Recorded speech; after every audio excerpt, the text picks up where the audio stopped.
Bienvenue à tous, vous trouverez dans cette vidéo une méditation guidée selon les techniques et les enseignements donnés par Paramahansa Yogananda. Ces enseignements sont basés sur des vérités universelles et n'appartiennent à aucune religion en particulier. La tradition yogique dont ils sont issus les met au service de l'humanité tout entière. Si vous voulez profiter pleinement de cette expérience, prenez le temps de passer par chacune des techniques guidées ici. Elles permettent tout ensemble de mieux goûter à ce que l'on appelle l'état de méditation. Cette vidéo contient également une technique de préparation à la méditation appelée Yogoda, qui sert à la fois à nous recharger en énergie et à développer la perception de celle-ci. Pour apprendre cette technique, ouvrez la liste de lecture « Apprendre Yogoda ».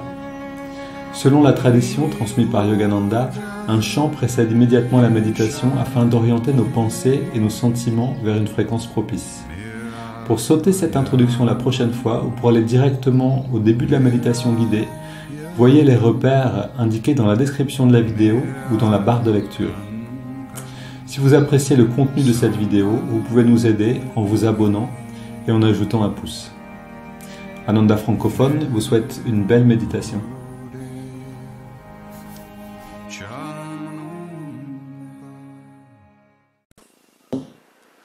Avec la lecture de l'essence de la réalisation du soi.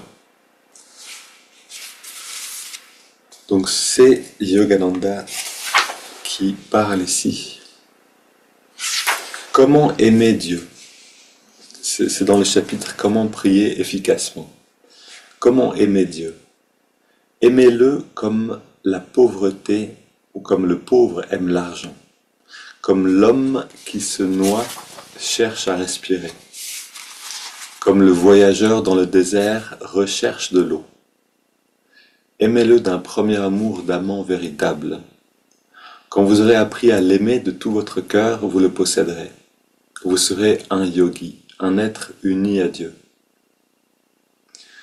Là, on a la définition réelle du mot yogi, un être uni à Dieu. C'est ce qu'on appelle un saint. Dans notre culture. L'union avec le bien-aimé cosmique est la plus belle expérience qu'il soit possible de vivre. C'est un rêve, une joie sans cesse renouvelée, un milliard d'amour divin en un seul qui déferle sur votre cœur. En chaque point de l'espace, vous recevez les projecteurs de son amour comme des millions de soleils. Chaque fois que vous pensez avoir épuisé cet amour, il déferle à nouveau sur les rives de votre âme comme une puissante vague. C'est l'extase. Je relis quelques phrases ici. Comment aimer Dieu? Et là, il nous dit donc aimez-le avec une soif ardente, comme celui qui est pauvre a besoin d'argent. Celui qui se noie a besoin de respirer, celui qui est dans le désert a besoin d'eau. Donc on a besoin de développer en fait cette soif-là. Elle est là bien sûr, elle est en nous, elle est toujours là, mais elle est recouverte. Et elle est recouverte par quoi? Et là ça nous dit un petit peu plus ici.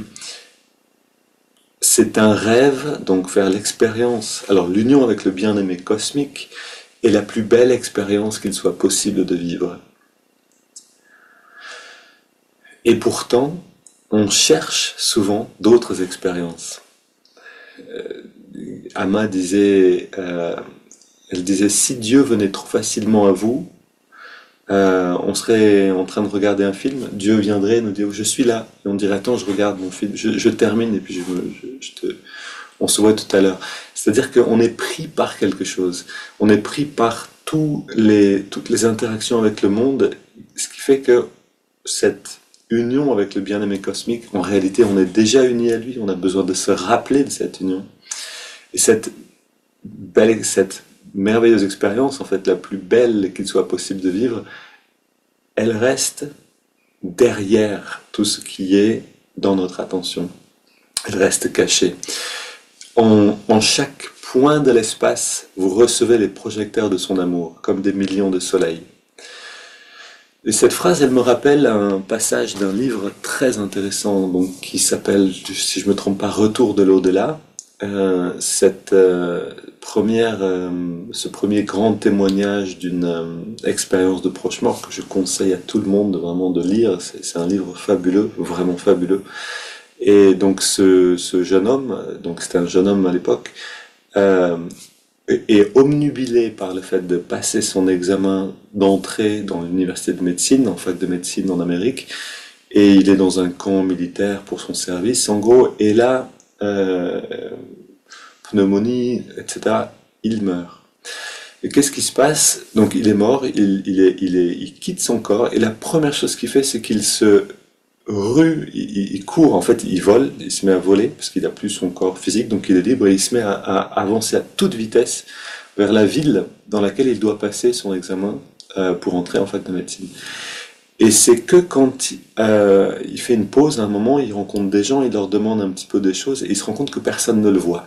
Alors ça nous rappelle ce film Ghost. Euh, et il voit que personne ne le voit, et à force d'interagir et de voir que ça fonctionne pas, il y a quelque chose en lui qui se rend compte il a dû se passer quelque chose. Il est plus dans son corps, en fait. C'est ce qui lui vient, il doit y avoir un problème. Et donc il retourne, toujours en volant. C'est intéressant parce que donc il se met à voler pour aller, donc il passe au-dessus des villes, des montagnes, des forêts, des petits chemins, et c'est quand même étrange. Mais il est tellement pris par son désir qu'il ne se rend pas compte que c'est anormal. Et c'est que quand il se met à parler avec les gens qu'il se rend compte qu'il y a un problème. Et donc il revient, il trouve son corps, et là se passe justement quelque chose d'intéressant, c'est que à ce moment-là, au moment où il voit qu'il est mort, il se rend compte vraiment, ok, c'est mon corps qui est allongé là, donc je suis mort. À ce moment-là, il se rend compte qu'il y avait une lumière qui était là, qu'il y a comme un soleil constant qui brille, qu'il éclaire, et que c'est un être qui est présent. Et il se met à dialoguer avec cet être, surtout cet être de lumière, lui montre différentes choses. Et donc ce livre, c'est le témoignage de ces différentes choses aussi, qui sont un enseignement pour nous tous, et que et ce jeune homme a pu ramener, puisqu'après il revient donc dans son corps et continue de vivre. Et qu'est-ce qui s'est passé? Il était simplement pris par ce qu'il avait, par ce désir de rentrer en fac de médecine. Pour lui, c'était le plus important. C'était donc, il fallait pas qu'il rate son train. Et ensuite, il est tombé malade. Mais lui, il était tout le temps dans ce conflit. Mais il faut absolument que j'y aille. Donc, il finit par se lever alors qu'il crache du sang, etc. Il s'habille. Il va vers la porte. Et là, il s'effondre. À la sortie de l'hôpital militaire, il s'effondre et en fait, il meurt. Et c'est finalement quand il se rend compte qu'il est mort, à ce moment-là, qu'il y a quelque chose qui change dans sa perception. Il lâche prise puisqu'il est mort, il ne peut plus passer son examen, et il se rend compte qu'il y a cette lumière qui est là et il y a cette présence qui est là. Et ce texte nous parle de ça, c'est-à-dire en chaque point de l'espace, vous recevez les projecteurs de son amour comme des millions de soleils. Est-ce que ça veut dire que ça se passe pas maintenant? Non, ça se passe maintenant. En chaque point de l'espace, ça veut dire que à l'instant même, si on pouvait se libérer des filtres de notre conscience, on pourrait voir cet être lumineux qui est avec nous, qui guide chaque moment de notre vie. Qu'est-ce qui fait qu'on est dans la pauvreté? C'est que on a des filtres de choses dont on pense avoir besoin, on a des blessures, on a des choses qu'on doit pacifier en nous, on a des tensions, on a des désirs, on a beaucoup de mouvements d'énergie qui brouillent en fait. C'est comme un brouillard perceptif qui nous empêche de voir tout ça. Et donc le chemin ici, et c'est vraiment intéressant quand on explore un petit peu, voilà, qu'est-ce qui se passe après la mort. Edgar Cayce, ce voyant américain du siècle dernier, l'explique très bien aussi. Il dit, voilà, en fait, on va dans la mort progressivement, exactement comme on est progressivement. Et c'est-à-dire que l'esprit met du temps, en fait, à se rendre compte que elle est partie. Et donc c'est une grande bénédiction de se préparer à mourir, de se préparer à ce moment-là, pour quand on meurt, ok, c'est terminé, on laisse ce corps, on laisse cette vie, on passe à autre chose, et on peut continuer ce chemin. Et non pas rester à moitié ici, et puis de ne pas pouvoir vraiment partir. Ce qui se passe en fait assez souvent. C'est ce que vous entendez dans ce livre, ce que vous pouvez lire dans ce témoignage. C'est que nos désirs, les choses conflictuelles nous retiennent en fait encore, nous empêchent de continuer le voyage. Et nous, on a besoin, même dans notre vie maintenant, finalement, on a besoin de se libérer de ce qui nous empêche de continuer notre voyage spirituel, de nous élever et de voir que cette lumière est déjà là. Comment on fait pour s'en libérer? On s'en libère en prenant conscience, c'est la manière la plus simple, que chaque tension, chaque désir, chaque frustration, chaque émotion conflictuelle à l'intérieur de nous, chaque filtre correspond à une tension, correspond à une émotion, et cette émotion correspond à une tension corporelle. Et donc, les enseignements de Yogananda ici sont très concrets pour rentrer dans l'expérience donc de cette extase, cette expérience de la lumière. On a besoin d'éliminer systématiquement, méthodiquement, petit à petit, progressivement, constamment, ces filtres qui sont des tensions à l'intérieur de nous. On ne peut pas faire l'expérience de cette extase divine si on est tendu, si on est stressé, c'est pas possible. De la même manière, on ne peut pas bâiller si on est tendu. Si on arrive à bâiller, si on arrive à se détendre au niveau du diaphragme, donc il y a un bâillement qui arrive, on est déjà dans le chemin de ce bien-être. Et on ne peut pas se mettre en colère et bâiller en même temps, c'est pas possible. Il y a une tension ici alors qu'ici il y a une détente. Voilà, c'est des signes simples par lesquels on peut voir où on est et où on peut travailler en fait sur le corps. Donc c'est ce qu'on va faire tout de suite, bien sûr, en se levant et en pétrissant le corps avec les contractions, les détentes, avec l'énergie qui passe à travers. C'est parti.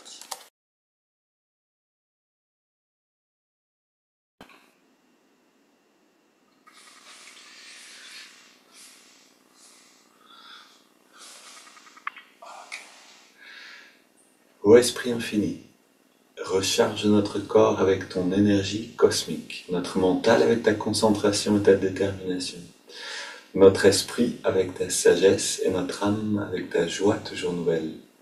Éternelle jeunesse du corps et de l'esprit, demeure en nous pour toujours. Et vous voyez là, on se met en relation avec cette lumière, on se rappelle qu'elle est là, énergie cosmique, lumière divine, on lui demande de nous remplir de toutes ses richesses. Et c'est parti, on reste dans cette relation intérieure avec cette source. Et on attire ces bienfaits à l'intérieur du corps. Une fenêtre ouverte, c'est toujours bien.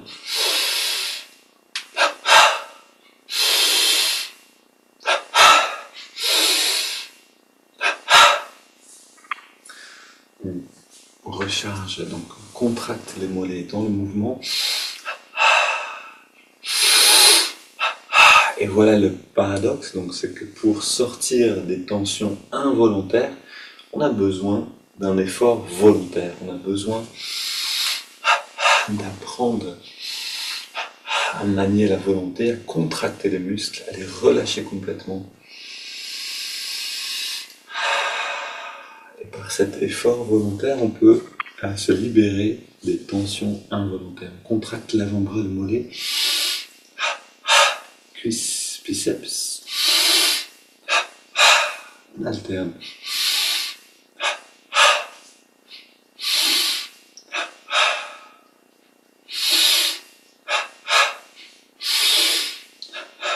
On change de côté.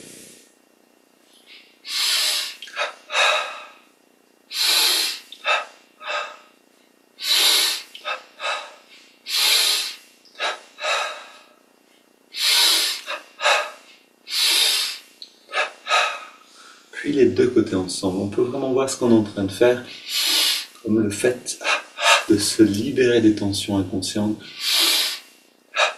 de se libérer du brouillard, le brouillard mental, le brouillard émotionnel.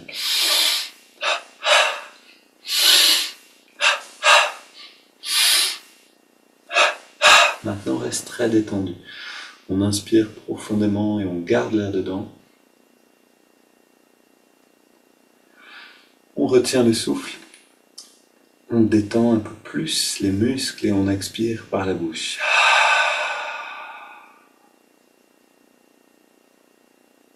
On laisse se dissiper un peu ce qui nous empêchait de voir et on ressent le bien-être en nous-mêmes.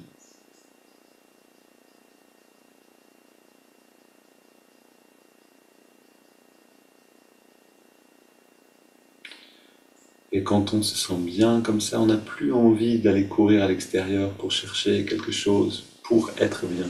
Parce qu'on est déjà bien. On contracte la fesse gauche, la poitrine à gauche.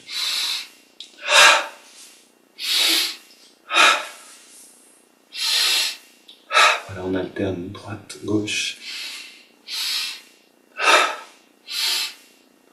On contracte le bas du dos à gauche et à droite. Et si vous avez des parties dans le corps qui sont chroniquement tendues, vous avez des douleurs par exemple souvent au niveau du cou ou au niveau des épaules, alors c'est bien d'aller insister sur ces endroits-là, de contracter longtemps pour pouvoir relâcher de mieux en mieux. Ici le milieu du dos puis le haut du dos.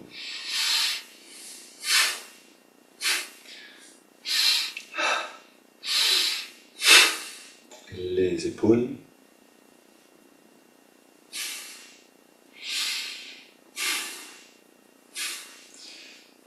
Le cou tout entier. Puis le cou à gauche et à droite.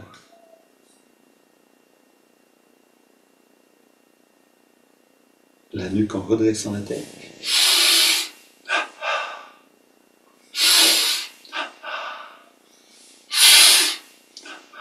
Puis on contracte le cou, on fait des petits cercles. Puis cou détendu, grand cercle.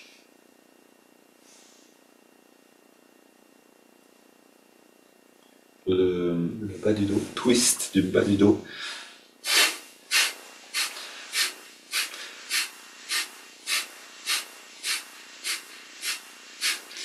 Main sur les hanches, jambes légèrement écartées. Alors on peut se demander comment une personne qui est morte peut ne pas se rendre compte qu'elle est morte. Ça peut nous paraître étrange, mais on peut le comprendre.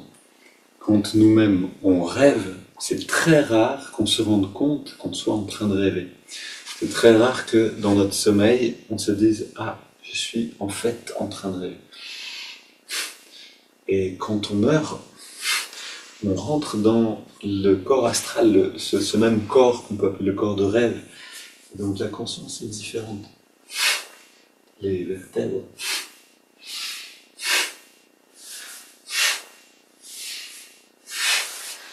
Bras tendus.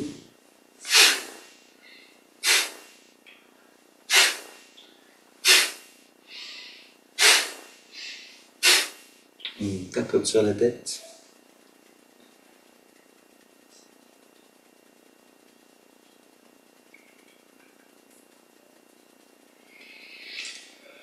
Et les yogis, on masse les cuirs chevelus. Les yogis, les bouddhistes, beaucoup, dans ces traditions, on apprend à être conscient de nos rêves. D'abord à s'en rappeler le matin, mais aussi à devenir conscient de rêver pendant qu'on rêve. C'est une manière de nous habituer finalement à une existence plus subtile, c'est-à-dire vivre dans l'autre corps. On ouvre le passage de l'énergie dans la nuque, on aspire le prana directement.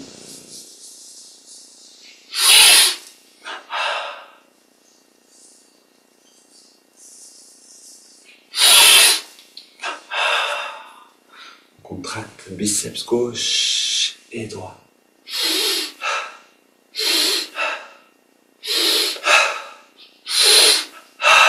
On relâche tout et on contracte tous les muscles. Encore. Dernière fois. Puis on contracte juste le pied gauche et on relâche. Le pied droit et on relâche. Mollet gauche et on relâche. Mollet droit et on relâche. Cuisse gauche, et on sent le bien-être à chaque fois qu'on relâche. Cuisse droite, fesse gauche, fesse droite, bas du ventre, haut du ventre, et on relâche. Avant-bras gauche, on relâche. Droit, biceps, gauche et droite, poitrine, le cou. Et maintenant, on contracte le pied gauche et on ajoute le pied droit. On ajoute le mollet gauche, le mollet droit.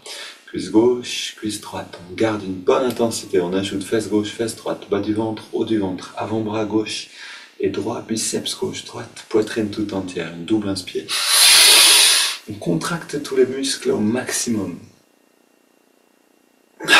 On relâche le cou, on relâche la poitrine à droite et à gauche, les biceps, les avant-bras, toujours un par un, le haut du ventre, le bas du ventre, fesses droite et gauche, les cuisses, les mollets et les pieds. Tout détendu, double inspire. On contracte tout. On relâche encore. Encore une fois. Plus d'intensité. Et on relâche tout. On relâche, on apprend à détendre, détendre, détendre. Et maintenant on inspire lentement et on garde l'air dedans. Poumon bien plein. Tous les muscles sont relâchés, relâchés complètement. Et on expire. Et on sent le bien-être qui devient de plus en plus visible.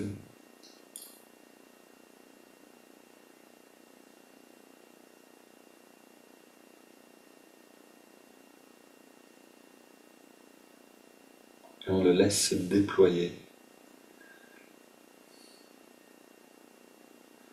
C'est un avant-goût de ce qui nous attend quand on va pouvoir se libérer du corps. Que cette liberté se passe dans la méditation ou au moment de laisser le corps, au moment de mourir. C'est un avant-goût du bien-être merveilleux qui nous attend quand on va se libérer un petit peu du corps physique. On continue avec les haltères.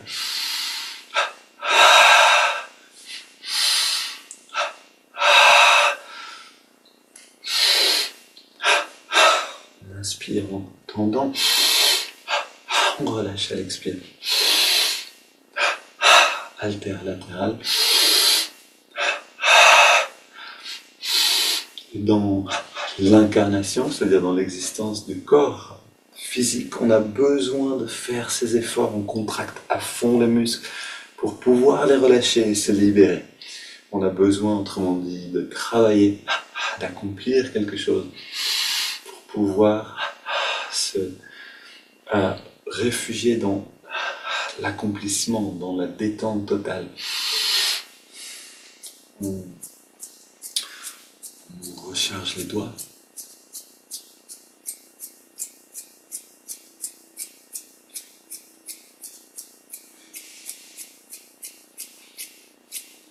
Voilà, sentez les mains un petit instant comme ça fait du bien. Vous voyez ce bien-être là qui attend tout notre être en fait, pas juste le corps. On continue, grand mouvement.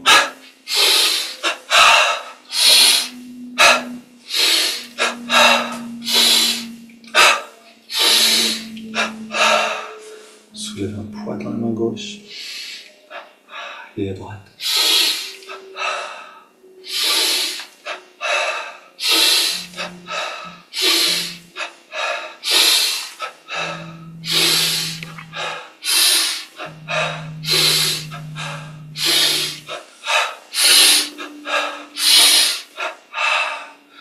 Et on retrouve le sourire intérieur. On marche sur place avec cette affirmation. Je suis positif, énergique et enthousiaste.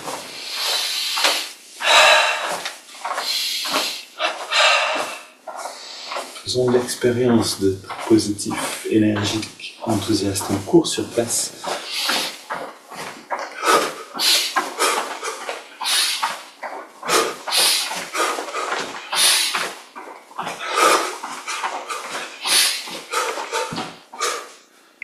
Maintenant, pied gauche devant. droit devant.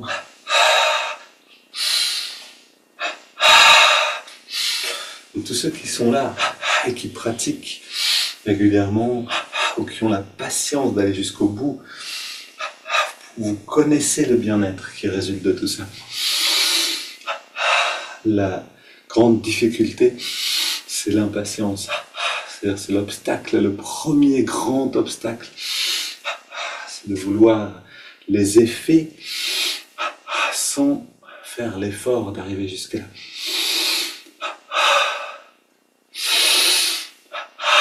Maintenant, une grande inspire. On expire profondément. Et poumon vide, on fait rentrer le ventre. Inspire. Expire. Poumon vide, on fait rentrer et sortir le ventre. Le plus possible.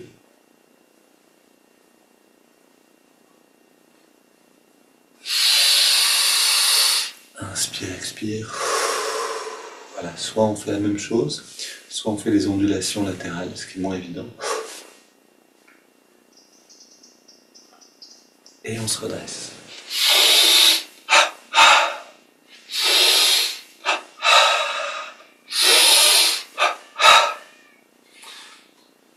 Mollets et chevilles.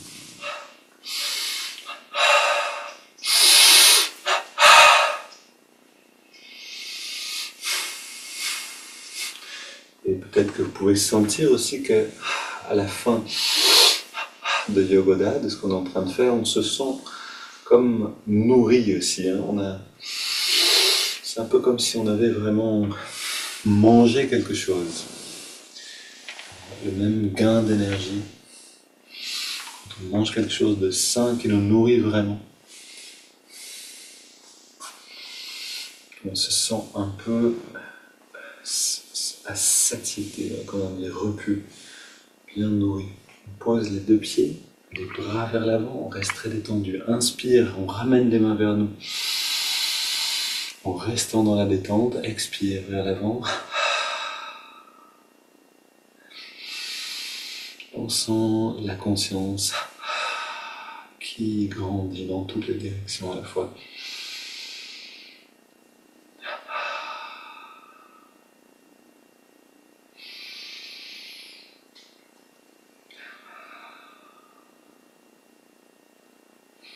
Là, on rentre en fait consciemment dans l'existence du corps d'énergie. On repousse les limites de notre conscience au-delà du physique. On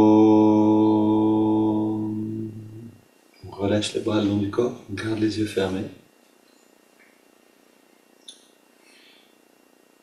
On détend encore un peu plus, on peut toujours détendre un petit peu plus.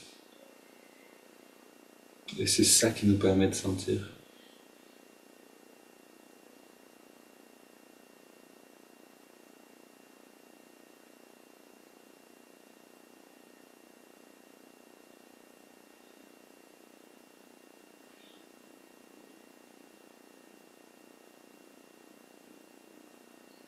Comment préparer son départ? Comment préparer sa mort le mieux possible? En fait, c'est très simple.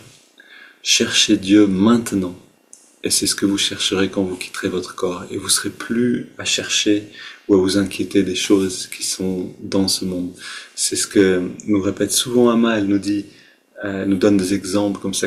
Un homme qui a un magasin, qui a des enfants, qui s'occupe, qui est très inquiété par ses magasins et des affaires et tout ça. Et puis au moment de mourir, alors qu'il a décidé de lâcher prise, il voit ses enfants qui sont là, il dit mais qui s'occupe du magasin?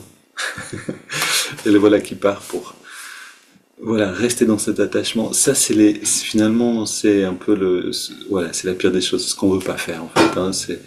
Faut dire que l'enfer finalement c'est de rester attaché à des choses qui vont périr. Mais donc, si on peut dès maintenant rentrer dans cette recherche de cette dimension divine, qu'on peut développer la soif, alors elle va nous libérer de tout le reste. Alors, au moment de partir, on n'aura qu'un souci, c'est mais comment se rapprocher de Dieu. Et quand on va se libérer du corps, c'est ce qu'on va faire. Et c'est pour ça que le moment de mourir est très important et que si on peut canaliser notre pensée sur le divin à ce moment-là, beaucoup de saints nous disent qu'on peut atteindre la libération au moment même de mourir, si on n'est plus attaché au monde, si on n'est plus attaché à ça. Comment être sûr qu'on n'est plus attaché au monde en se détachant pendant qu'on est en train de vivre? Ok, c'est parti, on s'installe.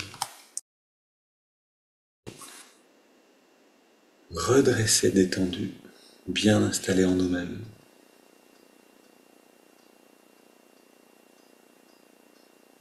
Si on veut être sûr de bien méditer, c'est justement ce qu'on a besoin de faire, se détacher. Comment on sait qu'on est détaché? Parce qu'on est bien dedans. En fait, même dans des situations compliquées, difficiles, si on peut rester très détaché, on va sentir le bien-être de l'esprit, le bien-être de l'âme qui rayonne dans la situation. Ce qui nous empêche de le sentir dans les moments agités, on va dire, de la vie de tous les jours, c'est qu'on est attaché à ce qui se passe. Si on se détache au milieu des orages, de la tourmente, on est bien.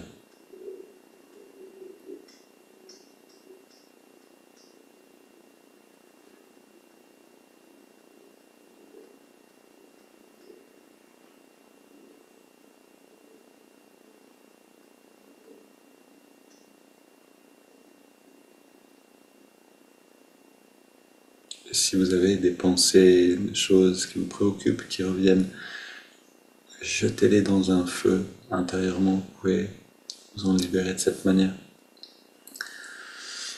Et l'autre manière, c'est de chanter. Ce qu'on va faire maintenant, orienter les sentiments, orienter les pensées. Les pensées suivent les sentiments, et donc on les oriente vers le divin.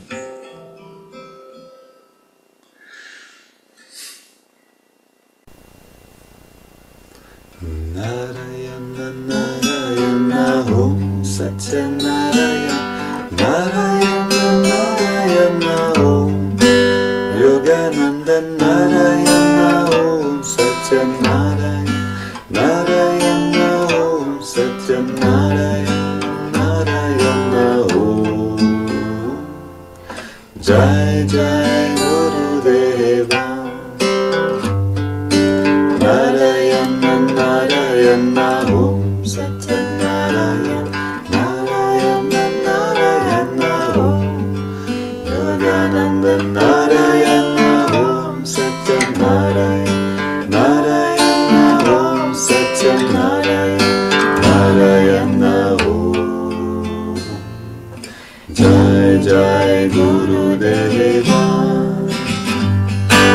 Narayana Narayana Om Satya Narayana Narayana Narayana Om Yogananda Narayana Om Satya Narayana Narayana Om Satya Narayana Narayana Om Jai Jai Gurudeva Narayana Narayana Om Satya Narayana Narayana Narayana Om Yogananda Narayana Om Satya Narayana Narayana Om Satya Narayana Narayana Om Jai Jai Gurudeva.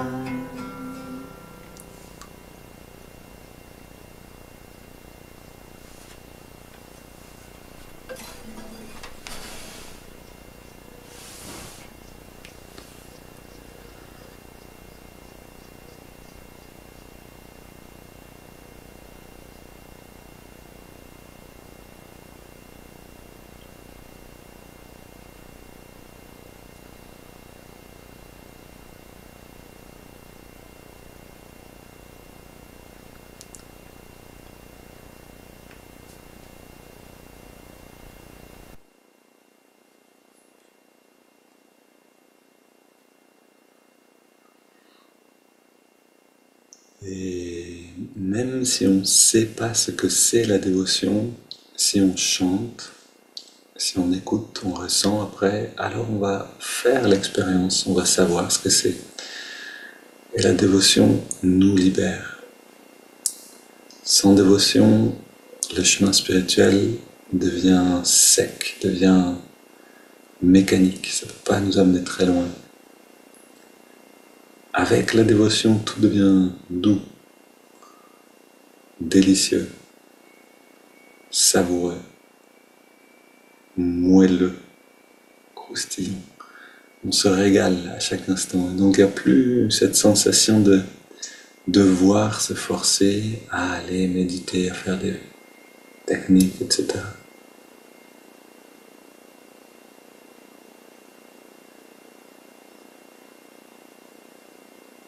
Sentons la douceur, pas la douleur, la douceur de la dévotion.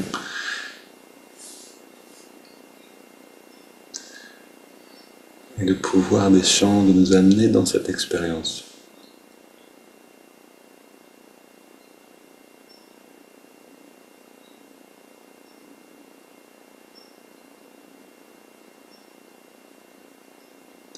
On inspire maintenant profondément.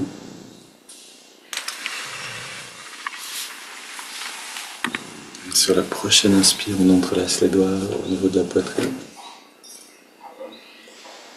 Expire, les mains vers l'avant, on arrondit le dos. Inspire, on étire vers les ciels. Expire, on se penche vers la gauche. Et si on est détaché de ce qu'on est en train de faire, on peut continuer de sentir.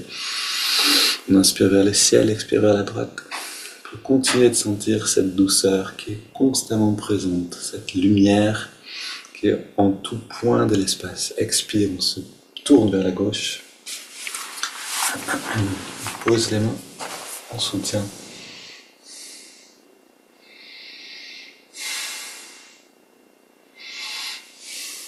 Et on revient au centre. Inspire, on tire vers les ciels. Expire, on se tourne vers la droite, on pose.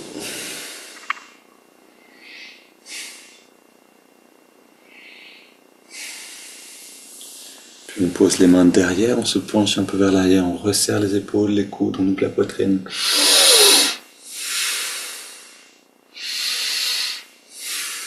Et on revient au centre. Pose les mains sur les cuisses, paume vers les ciels, dos dressé, détendu. Et on est prêt pour respirer profondément. Alors on peut se servir de ces respirations profondes. C'est une partie de la pratique qui demande plus d'efforts. Et souvent quand il y a des efforts, on a une partie de nous-mêmes qui est un peu récalcitrante. Ah non, pas ça, pas faire des efforts. Et justement, on peut vraiment se servir de ces moments où on fait des efforts pour apprendre à se détacher et à regarder ce qui est en train de se passer et à ressentir la douceur qui est dans le détachement lui-même. On respire 20 à 25 fois profondément maintenant.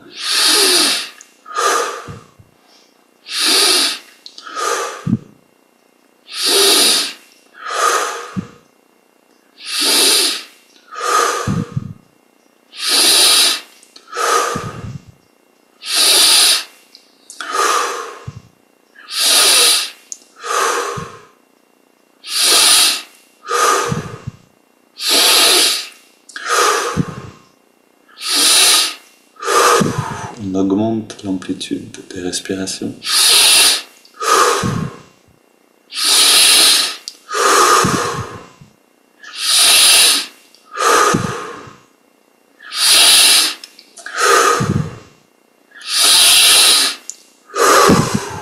Arrive au maximum.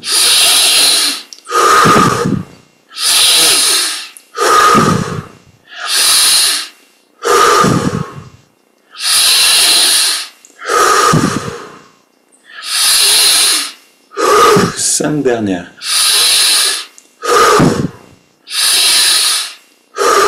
Trois dernières.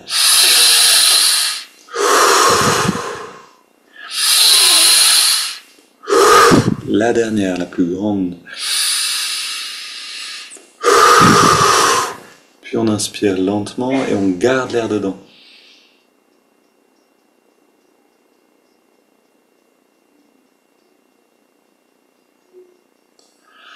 On retient le souffle, poumon bien plein, et on détend tous les muscles complètement.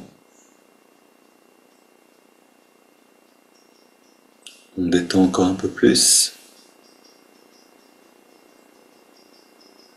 Puis on laisse l'air sortir sans faire aucun effort. Et on s'arrête simplement de respirer. On entre dans les sensations intérieures.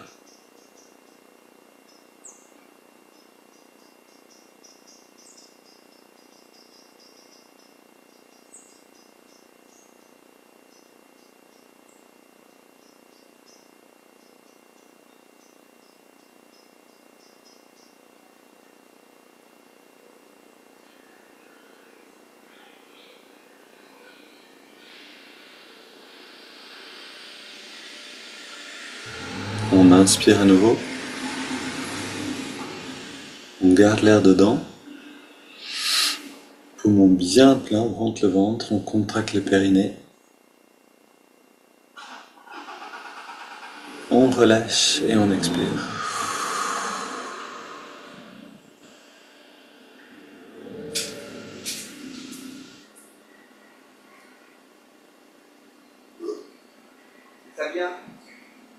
Et on prend quelques instants pour être dans l'expérience.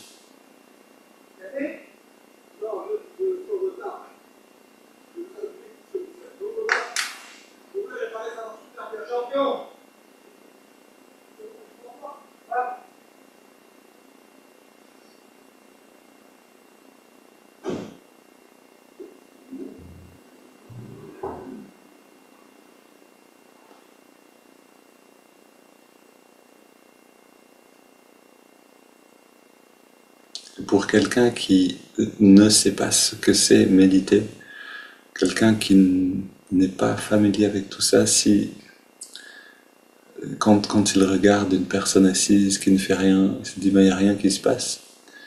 Mais pour quelqu'un qui peut se détendre et plonger dans les sensations intérieures, alors il y a un monde de choses qui est en train de se passer. On ne s'ennuie pas une seconde.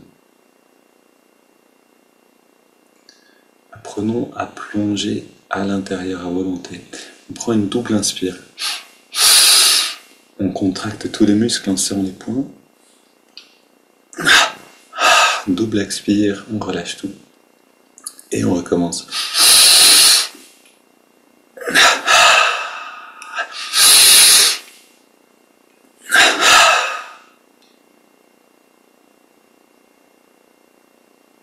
On reste détendu et on inspire par les narines sur 5 en ressentant l'énergie remonter le long de la colonne pendant toute l'inspire. C'est parti.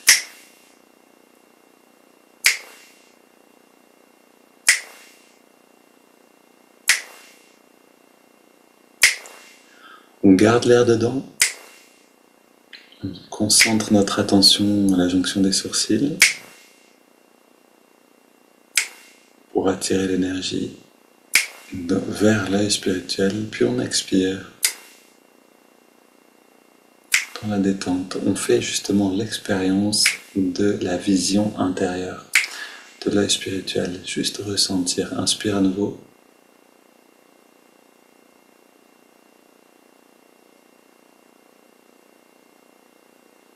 On garde l'air dedans.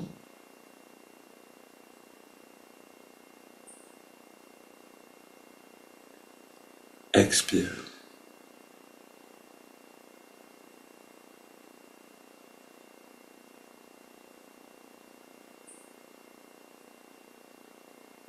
Inspire.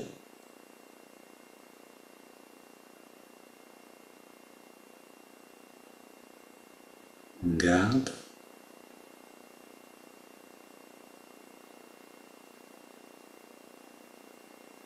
Expire.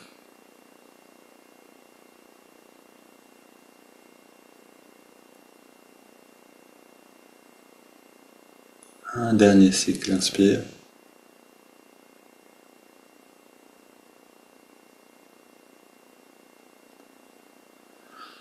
On retient.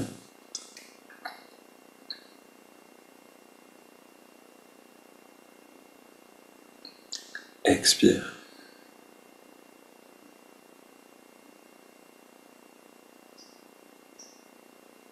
On prend une grande inspiration, puis on laisse le corps respirer de lui-même.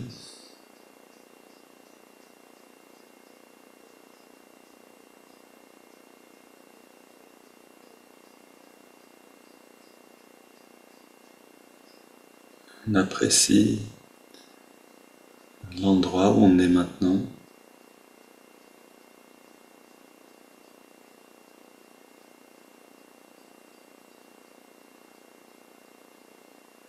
Mais on n'a pas terminé, on va aller plus loin encore. Et donc on reste maintenant détendu. Le corps a eu sa part. L'émotionnel aussi avec la respiration. On pourrait dire que le corps physique et le corps astral ou d'énergie ont eu leur part. On a fait ce qu'on devait faire. Maintenant, on s'occupe de l'attention. On amène l'attention dans les narines. Toujours dans cette détente, on observe la fraîcheur de l'inspire, la tiédeur de l'expire, là où on sent vers le mieux, dans les narines.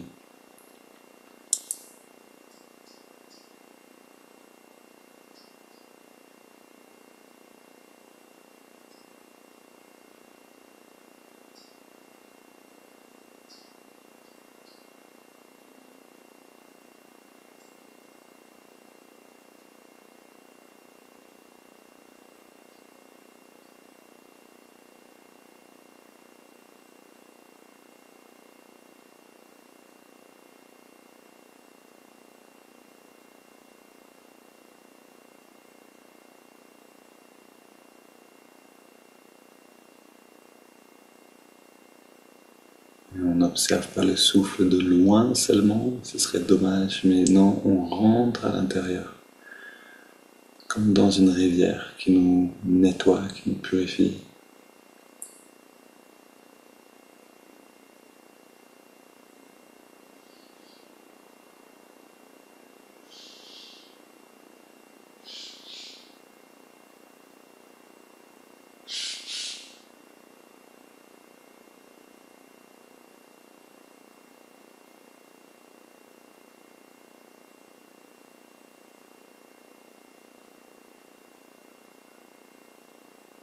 Puis on ajoute le mouvement de l'index de la main droite.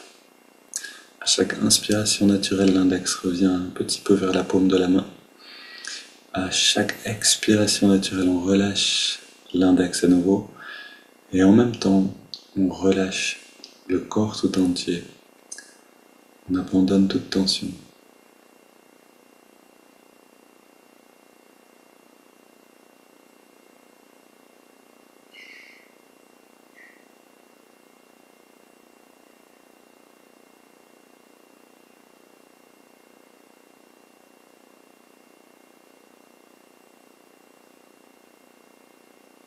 Et au début, c'est facile de se détendre parce que les tensions sont apparentes. Mais avec le temps, ça devient plus subtil, plus difficile de vraiment détendre. Et pourtant, c'est là où on avance le mieux. On apprend à sentir les tensions presque invisibles, à les découvrir et à les relâcher.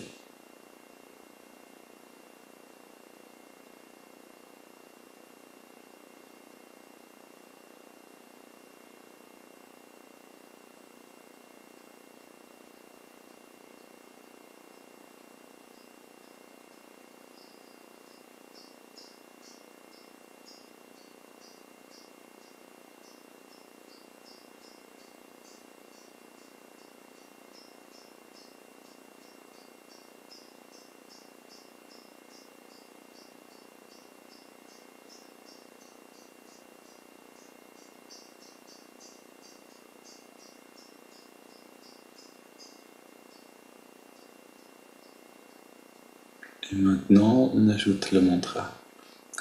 Hong So, je suis cela. Hong accompagne l'inspiration naturelle. So, l'expiration naturelle.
Maintenant, une grande inspire. On expire en 3 fois. Un petit moment sans respirer.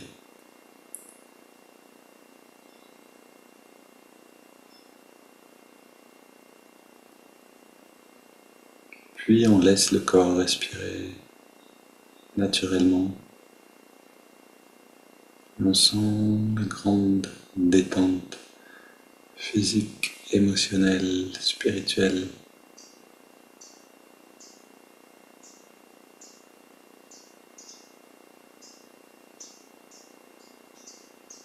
Dans cette détente, la conscience grandit naturellement.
Donc on sent ce sentiment de bien-être, de paix intérieure qui envahit le corps,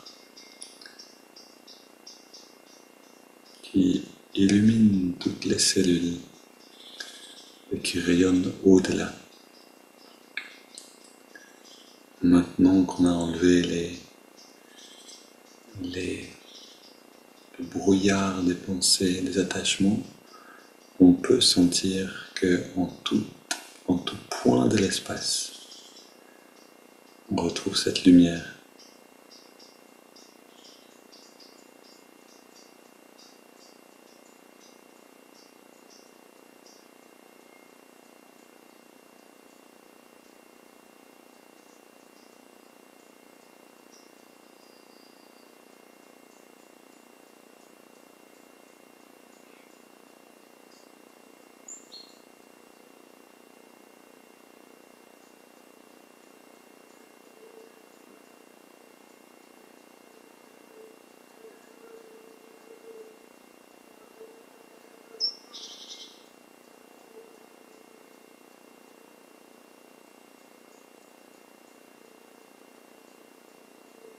Voilà, la méditation commence maintenant. Prolongez ce moment-là autant que vous le sentez et emmenez tout ça dans votre journée en essayant de garder ce détachement intérieur. Une très belle journée.